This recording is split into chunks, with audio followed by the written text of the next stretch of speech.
And so, as we talked about it 2 weeks ago in the faith, how faith is not yes or no. Faith builds, it develops, it grows.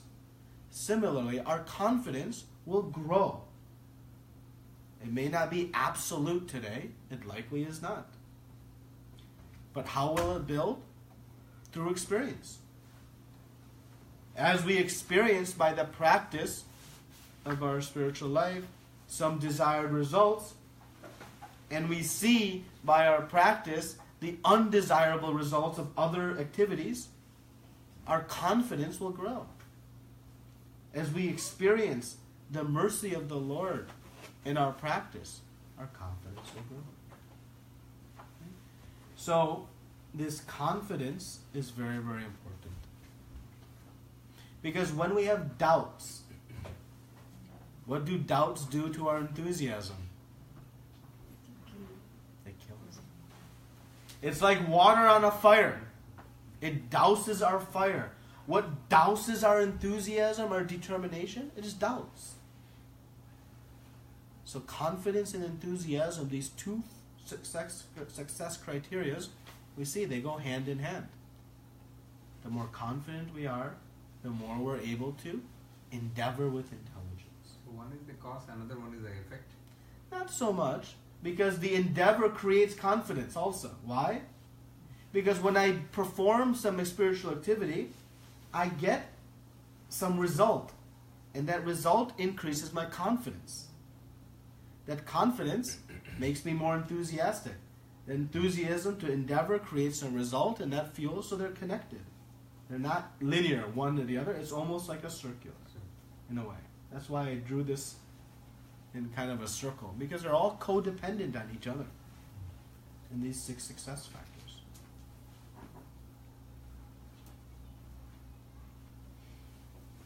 Patience. Another one of my interesting quotes. Patience is bitter, but its fruit is sweet. Children experience this a lot. Often the bitterness more than the sweetness. Right? So what is the benefit of being patient in devotional service? In anything?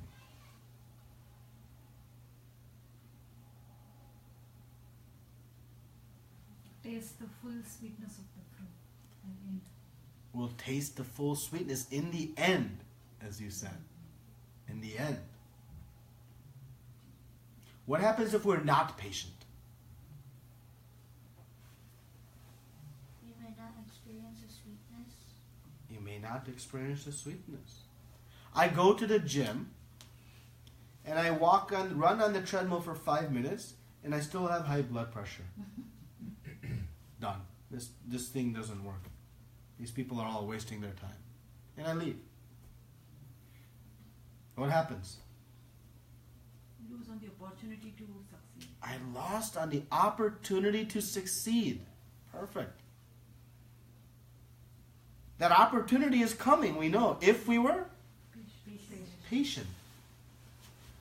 The result isn't going to come immediately. But if we have confidence, that this is the only means to get there, confident that Krishna is going to help me, and I remain enthusiastic, then patient.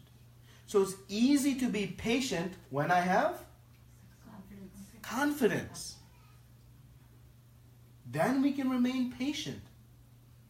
That yes, the results are not yet there. I'm chanting the holy names of the Lord, but I'm not flying in ecstasy. That's what's supposed to happen. Yeah, but I have to progress some further. I have to develop my confidence. I have to become more enthusiastic. But because I'm confident in that, I'm willing to be patient for the result to manifest. Anything we've gotten success in life without some degree of patience?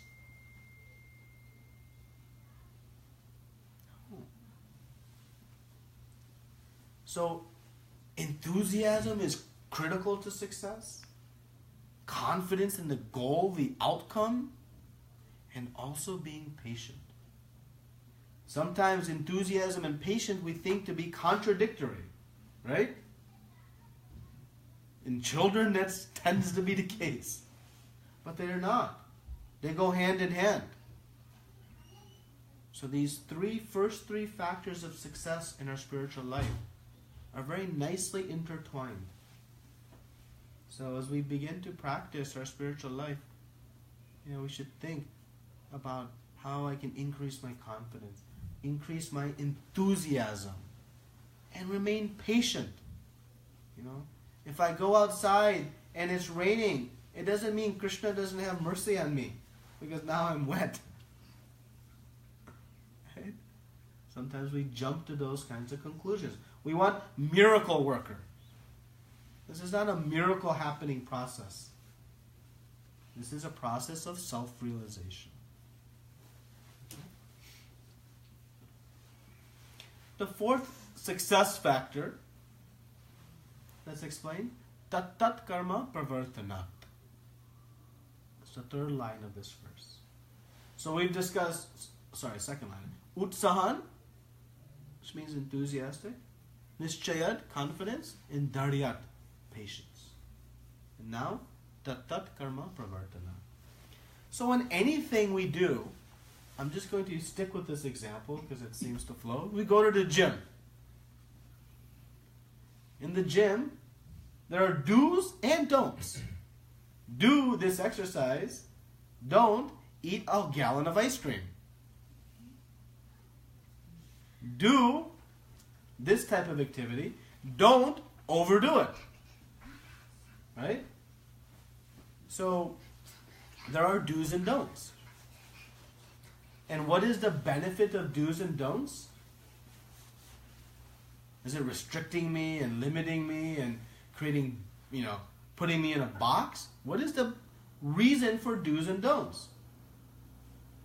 What we should follow and what we should not follow. And what's the benefit of that? Keeps you safe. Keeps you safe? Avoid failures. Avoid failures? Helps towards the success. Helps towards the success. Result will be good. The result will be good. In order to achieve the result, we need to know what things to do, but also we need to know What not to do. what not to do. If I tell my child, eat this mango, it's good for you, that's helpful. But I also have to tell my child, don't eat the dirt. Right? If I just tell what to do, the instruction is not complete. A complete instruction is do these things and avoid these things. If you want success. If you want success. So the more we are aware of do's and don'ts, it increases the probability of success. It is a success factor. If I want to be successful in the gym, I should know what to do and also what not to do. Just doing all the exercise, but then if I'm eating gallons of ice cream, I'll not get the result because I haven't followed some of the don'ts. Just following the don'ts and avoiding ice cream isn't going to also deliver the result. Is it clear? So spirituality isn't don't do this, don't do this, don't do this, don't do this. No, nobody wants to be told not to do anything. Right?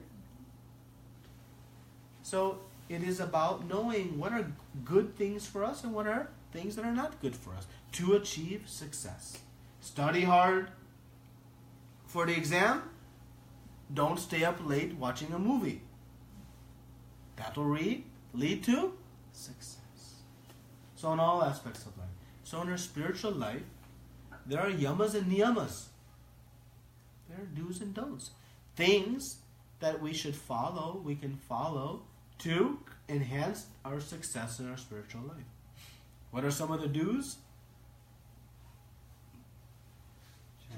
Chanting. All right. That is the C. What else? Association. Our A. Books. Remember, the more knowledge I have of the value of that diamond, or the fruit at the end of that medical degree, or the value, the fruit of my relationship with the Lord, the more knowledge I have, the more enthusiastic I will be to endeavor, and thus more successful. And what is some other? We missed the most fun one. Diet. Dinner. These are some of the do's and don'ts. Srila Prabhupada comments in this verse, one of the most potent, there are 9 processes of devotional service that Prahlad Maharaj explained. There's Shravanam, Kirtanam, Vishnu Shmaranam, Pada Sevanam, Vandanam, Archanam, Dasyam Sakyam Atma Nivedanam. And this Shravanam, this hearing process is so potent for us. Because by hearing, we will acquire knowledge, we'll increase our confidence, we'll become enthusiastic, we'll have knowledge. So this hearing is very, very powerful. And there are things that we should avoid. Rupa Goswami first gave us in this nectar instruction the things that we should avoid. And we should avoid these different activities which take us away from our spiritual life. So there are do's and don'ts. Now we come to the 5th success factor. So enthusiastic, confident, patient, a process, the do's and don'ts. And now follow. There's a beautiful quote here. You don't have to reinvent the wheel.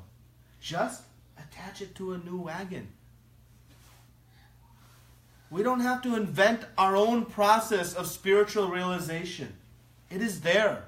It is given. It is proven. The wheel has worked for thousands of years. No need to recreate a better wheel. It's already there. The process of self-realization is given.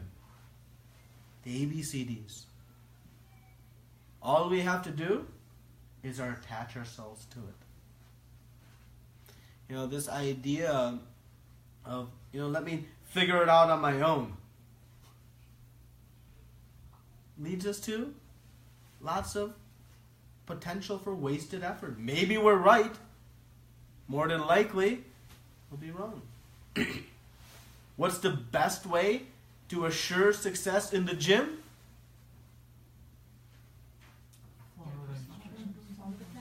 Follow someone who knows how to do it. Follow someone who's got the result that you're looking for. Right? So, satovitihi, follow in the footsteps of our previous acharyas. They have experienced it themselves and have shown the way. And that's why Krishna says in the Bhagavad Gita, in the chapter entitled Transcendental Knowledge. How to get transcendental knowledge? Tadvidi paripatena pariprashena sevaya upaktekshantyate jnanam jnaninas tattva darshinaha. He says you must approach a guru. Render service to him. Follow. Why? Jnaninas tattva darshina. They've seen the truth. So follow. If you're stuck in the middle of a forest, a jungle, and you don't know which way to get out, how to get out, and someone comes and says, oh, I know how to get out. I've gone out many times. What will we do? Just follow them. Will we debate with them? Maybe. Why? Because of the ego. The ego makes it hard to follow. The ego makes it hard to follow. But what is the success factor for us getting out of that dense jungle? We have to follow someone who has seen the path out. If your hands are tied behind your back and my hands are tied behind my back, we cannot help each other. But who can help us? Who's not tied? One who has hands are untied. Then they can untie both of us. So in this way, following in the footsteps of those who have achieved, who have seen this, who have experienced it, leads to success. Trying to carve our own path out of the jungle. Maybe it works, likely it won't. So this is another critical success factor. And we see it in all aspects of life. We follow the teacher and the professor, we follow the instructor in our tennis lesson, in the gym, whatever it is, to get success. And finally, association. Leave the presence of a fool, for there you do not meet words of knowledge.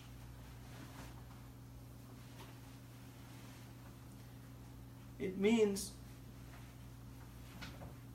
association is critical for success. How many associations are there in the business world? So many. For every industry, there's this association, right? Every field, there's associations. What is the purpose of the association? Share knowledge. Share knowledge. For help everyone become more successful. Srila Prabhupada talks about the Chamber of Commerce. It's an association. To do what? Help businesses succeed. Right? So Srila Prabhupada established his chamber, this International Society for Krishna Consciousness. What is its purpose? Singular. To give association for the opportunity to succeed in our spiritual journey. That's it. Association. We know, I think I mentioned in the seminar once, Srila Prabhupada was asked, how I can become more serious in my spiritual life. And he replied, well, if you want to be a drunkard, associate with drunkards. If you want to be a spiritualist, associate with spiritualists. Associate with those who have achieved what you are looking for. Then you'll get it. Right? We do it in all aspects of our life. Right? If I want to become successful in the gym, do I hang out with people who are not going to the gym and eating the gallons of ice cream? No, why? Because we'll be tempted to do the same. So what do? I make some friendships with those who will inspire me. When I'm feeling a little less enthusiastic, when I'm feeling maybe a little less patient, what will they do? Come on, we can do it. We'll do it together. And we'll inspire each other. That is the potency of association. But it cuts the other way. Bad association will also pull us away from our goal. In university, we have this, right? You're studying hard, and then someone says, come on, let's go to the party. You're like, oh, what to do? I wish you wouldn't have asked. Why? That association can deviate me from my desired goal. My desired goal is to do well tomorrow on the exam. And now, because of your association, you have given me a seed of another idea. So in this way, Rupa Goswami encourages us to find good association, to help inspire us. Because on the path of spiritual life, we're going to find some ups and downs. But if we associate with those who are like-minded and avoid association with those who are going to pull us away, it helps. Now, association, we have to be careful. It doesn't mean that, we don't meet and interact with anyone. Associate means to be inspired by. It means, who am I going to be inspired by? Motivated to my activities. That's the meaning of association. So even coming in a situation like this, just physically being present is one, but becoming inspired is the fruit of association. So similarly, we may be in all kinds of association. We may have different requirements with job and family. It's okay. But we choose where to become inspired by. So these are the 6 factors of success. To be enthusiastic, to endeavor with intelligence, to be confident. Confident that this is the only means.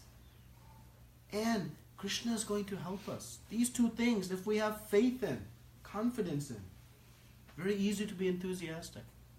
But if the results don't come immediately, be patient. Why? Because I know this is the process. What's the process? I have to follow the do's and the don'ts. And follow it.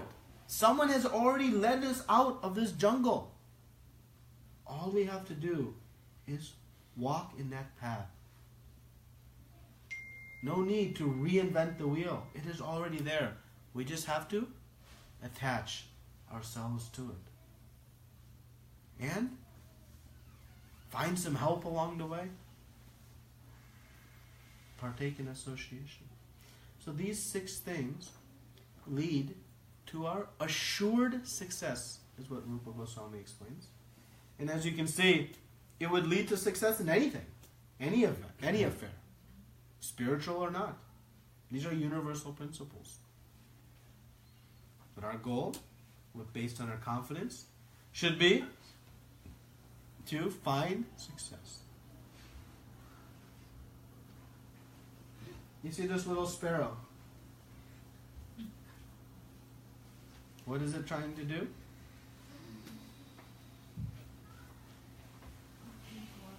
Drink water. Well, actually, this sparrow was very enthusiastic. It was very determined. Why? The sparrow had laid some eggs on the beach. And we know if you lay your eggs on the beach or anything on the beach, eventually the waves may come. And the waves came and they swept away the sparrow's baby eggs. And the sparrow became very upset and demanded to the ocean, "You return my eggs." The ocean laughed. Little sparrow, telling me, the grand ocean, to return? No. And so the sparrow, was with great determination, what decided to do was going to dry up the ocean with its little beak, sip by sip, to drain the ocean to get back its eggs. And it was not going to be deterred. It did not look and think, my beak is this big. If I do the math, the cubic volume of my beak compared to the ocean, it'll take me this. No, it just was enthusiastic and determined. And it began to sip away at the ocean. And Krishna, seeing this determination from this sparrow, sent his great devotee Garuda. This is Garuda, the carrier of Lord Vishnu. And Garuda came and demanded from the ocean, "You return this sparrow's eggs." And what did the ocean do? Returned the sparrow's eggs. Don't mess with Garuda. The ocean knew. So, we may have limitations in our ability to conquer the things that slow us down in the process of our spiritual journey. But who is going to be there to help make the impossible possible? Krishna. He's always there. He's always going to send His mercy, His support. And so while this sparrow had no hope, but what inspired the Lord to send Garuda? Determination. The determination. The sparrow was determined. And just like with our own children, when we see our children determined to do something good, we will do anything to make it happen for them. But if we see them being very lazy and not trying, then we're not going to be inspired. So what is going to inspire the Lord's mercy upon us? Our determination. Don't be dissuaded by some potential inabilities of this, that, and the other. This sparrow had no hope but the mercy of the Lord to drain that ocean. But the result came. The result was fueled by determination, this enthusiasm. So, this is how we'll be successful in spiritual life. And we can begin to follow and practice these 6 processes of success. Any questions or commentary?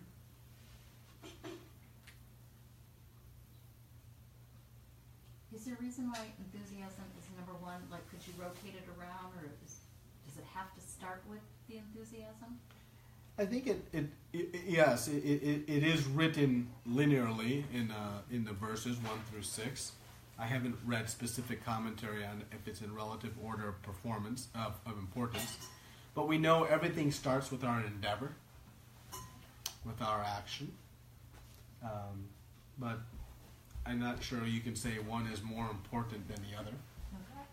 You know, because sometimes our enthusiasm comes from association. Mm-hmm.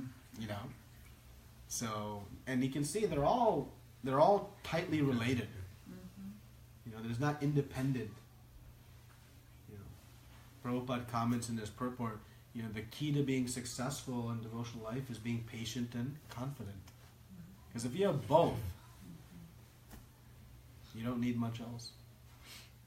How to get confident? Association, enthusiasm. So they all. You can start with anything. Just start. And none of these are blind. You see? None of this is all experiential, meaning just take it on faith. Rupa Goswami isn't saying, hey, to be successful in spiritual life, just do it and don't ask questions. He's giving 6 exceptionally practical success factors.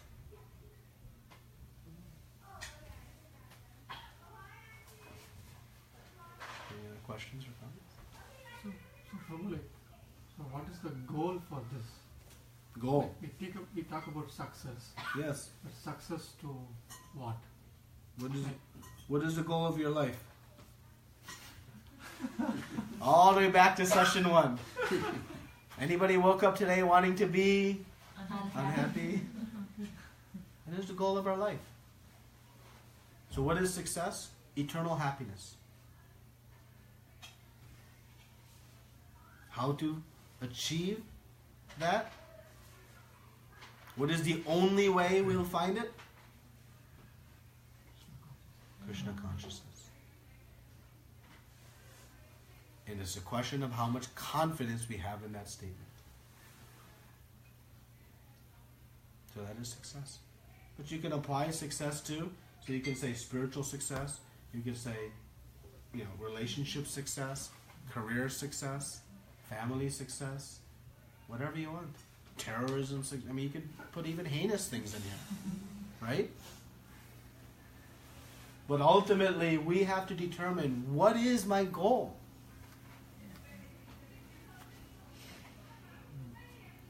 And find what is going to get me to my goal. The only thing that's going to find us our perfection in life.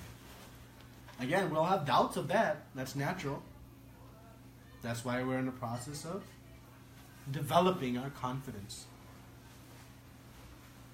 So Prabhu, when our goal is to be happy, eternally happy with Krishna, because in this material world, a lot of problems comes, a lot of disturbance comes. You've noticed? It's full of that. I thought I was the only one.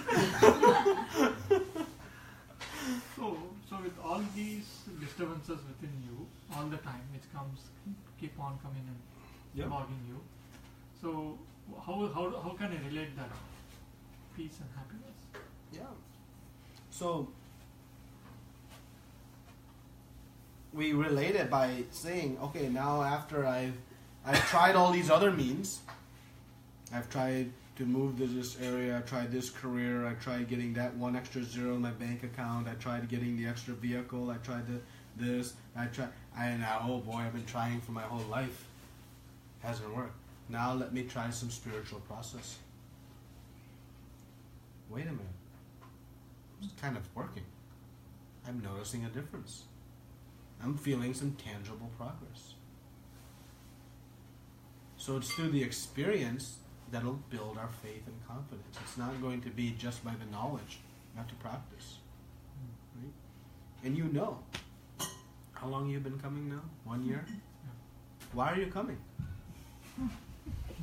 I can ask you because I know you well enough now. Why are you here? It's not for the food.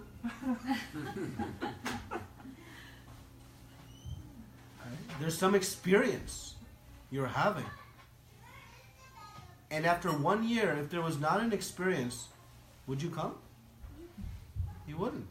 No one would. No one would. You would get sick of seeing all my sweaters and say, this is boring. Right? It's the experience. That's why the Lord says, just try it. Let the higher taste bring you closer and closer. He doesn't say, hey, in order to do all this, you have to first be free of all the don'ts. He's saying, you keep eating the ice cream, you keep doing all that stuff. Just start. And slowly, by the higher taste, everything else will go. Okay? I was picking on you a little bit. Last week I missed one class, Yeah. class on faith. Yeah. I have one question on Yeah. like when I'm a kid, 20 years back, when my village are in the surroundings, like the total percentage of goodness in a human being is 80%. Total number of persons, 80% are good, like 20% is a good percentage bad. Like when I compare now, it is in reverse. Yeah. Like but at the same time, the Hindu temples, churches, or mosques, everything is towards devotion of the people increases. So when I'm a kid, like only obvious 1 or 2 temples are there, but now in my village, lot of temples are there. At the same time, the human thinking towards the bad also increases a lot, especially in India I'm talking. Yeah. So I didn't understand like why the human behavior is moving like this. Yeah. So it's a great question, and the question is, 20 years ago, the proportion of good to bad was much in the favor of good, and as we see time progressing, we see it going the other way. But in the same time, we see more temples, more spiritual books, more self-help books, more knowledge out there. So how do we reconcile that? Well, as we know, and I'm just going to stick with the same theme because it seems to work. Gyms. If we build a gym on every corner, is that going to make people skinnier and healthier? No. What's going to make them healthier is a change of consciousness to understand the importance of that process. So, establishing temples, the temple, again, is a spiritual hospital. And a hospital must be focused on curing a disease. And what is the disease? The disease is that I have become separated from the Supreme Lord. So a temple that's there for some ritualistic worship and acceptance of donations and a ringing of a bell, that's only a partial, very small aspect of the ultimate goal. It's not going to change the consciousness. So we have to present the knowledge in a way that shapes change in consciousness. And then it will work. And that is why we're seeing, though the advancement of so much technology and so much so-called progress, the person, the individuals behind all these machines are degrading. Why? Because this is not purifying. This is not advancing. And how do we advance this? It is through the applications of our spiritual knowledge. So we must be teaching, hearing, and practicing in order to see advancement. Just putting up more temples isn't going to help. Just like putting up more gyms in a neighborhood isn't going to help unless people become inspired to make positive change. And so that is what we have to do. And in the Srimad Bhagavatam, it's explained. This is the age of Kali Yuga. This moral principles will continue to degrade. We're seeing it right in front of our eyes. You have a very tangible experience. But it still doesn't mean that I, as an individual, and those around me that I love, that I can share with, have to follow that trend. Just like everyone around me may be doing some activity that's not good for them, but I don't have to follow just because more are doing it. So this knowledge we have, it is very potent and very powerful. And we can make progress despite that. So sometimes we see, is there a flaw in the process then? If there are more temples, now how can we say that spirituality is going to help me? It is not a flaw in the process. It is the flaw in the application. It's okay? And your faith in that also will only grow with your own application. That's a nice observation. Yeah. I have a question. Yeah. Can we relate eternal happiness to, say, career goal? Can it be linked at any point of time? Yeah. It should be. Actually, that endeavoring should be how to relate my career happiness to my ultimate goal. But what we have to be careful of is we don't separate the two. So I give the example, you get in a car and you're driving to Florida, right? I think I gave this in maybe the seminar, right?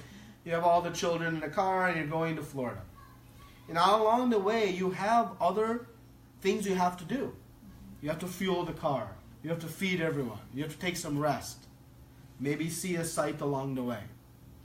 But while you're doing all those things, it's very important that you do those well, because that also helps, going forward. But you have to never lose sight of, I'm going to Florida. So while I'm eating and taking rest, I don't think, where am I going? No, I have to go to Florida. So what the Bhagavad Gita is teaching us, that we should have career success. Krishna told Arjuna, you do your duty and you be the best at it. Don't forget your ultimate goal. So we don't want to get career success and forget to go to Florida. Meaning we don't forget that we're on this journey back home. So, but career success is a great means. It's another important aspect of how we can make progress in our spiritual life. So, now how to do those together is what we need to continue studying. Some of the details and get some guidance. I have this career aspirations and how can I use it? And, one of the most famous career people was George Harrison. George Harrison was one of the most famous musicians in the world in the 60s from the Beatles. And he was a great devotee of Lord Krishna and Srila Prabhupada. And he came to Srila Prabhupada once and he said, Prabhupada, I want to give all this up. I'm tired of going on these tours and all these people asking for me and this and singing, and I just want to, literally shave my head and join the temple. And Prabhupada said, no.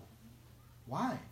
You have a career that is giving you an opportunity to share this message with so many through your fame. Use it. Use it not to enjoy your senses, but use it in the service of the Lord. If you have a gift, use it. Arjuna was a Kshatriya. He had a responsibility and an ability. Krishna didn't say you go become a mendicant in the forest, because that's what Arjuna wanted to do. And he said, no, you fight. So we have abilities. We should utilize them, but utilize them in sight of our ultimate goal. Because what happens sometimes is we get focused on a career and we forget where I'm going. I get focused on eating and sleeping and I forget I'm going to Florida. Right? So, and you'll see when that goal of self-realization becomes clear, all these other responsibilities automatically become more successful. So they are common goals. They're not distinct. It is not either or. Thank you. And one more thing. Yeah. Out of these 6 keys, many times I personally felt like my challenge was in following. Yeah. So, do you have tips for that? Yeah. You're not alone, first of all. Thank you. That's because we have we all have it, this false ego. That I am my own destiny. I can do whatever I want. Right? That independent nature is what led us here in the first place. So by definition, anyone who is here in the material world had that independent nature of not to follow.